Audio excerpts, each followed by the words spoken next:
Hi, and welcome back to Hey Doc, What's Up? We've been doing this series on PMS, which is actually variable amounts of progesterone, or P4, that a woman will make in her cycle. Now we're going to talk a little bit more about what are some of the other phases and potential diagnoses and potential labels that you may have, symptoms that you may have that go along with low progesterone or low P4.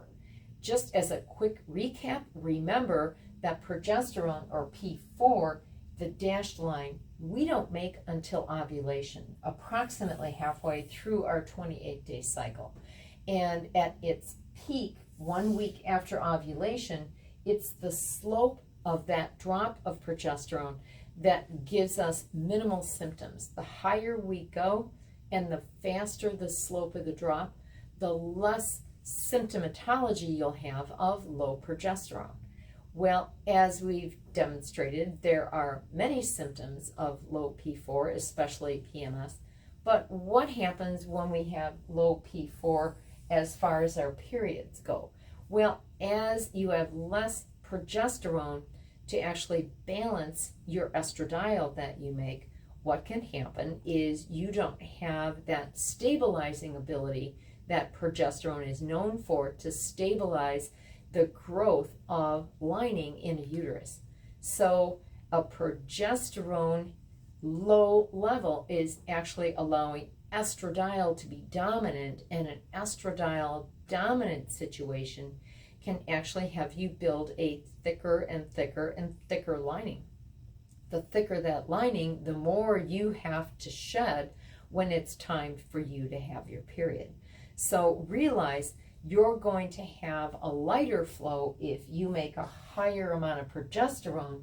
If you make a lesser amount of progesterone, you are more estrogen dominant, and you will actually have a thicker lining and a heavier flow that may even equate to clots, and clots that may be stringy, they may be dark or bright, the same brightness as the color of your flow.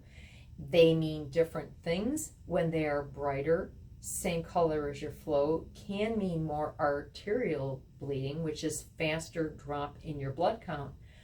Darker clots are usually going to be venous clots, or clots that have been hanging around in your uterus for a little bit longer time. They will tend to not drop your blood count as much, but clots are clots, and you have to pass them through a cervical opening, whether they're bright or whether they're dark. And that's going to lead to increased cramping, which is usually then going to mean you're grabbing for the Advil or the Tylenol bottle. So again, having the adequate amount of balanced progesterone with your estradiol is key to what is the bleeding like for your cycle. So again, stay tuned next time for more on Hey Doc, What's Up?